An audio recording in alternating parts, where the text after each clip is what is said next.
In this video, I'll show you how to create a classic film reel scene change in Adobe Premiere Pro using film roll. This transition creates a rolling film reel effect between your clips, making the scene change feel nostalgic, cinematic, and stylish. It works great for documentaries, retro edits, and storytelling videos. Let's get started.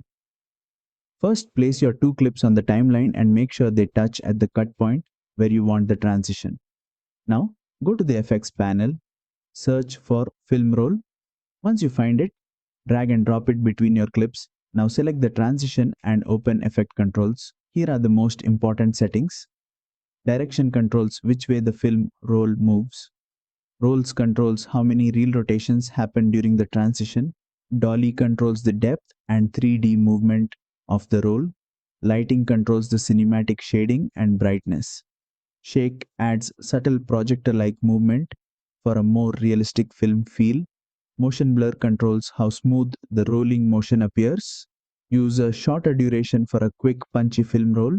Use a longer duration for a smoother cinematic reel transition. For best results, this effect looks amazing on footage with warm, film-style color grading. And that's it. That's how you create a classic film reel scene change in Adobe Premiere Pro.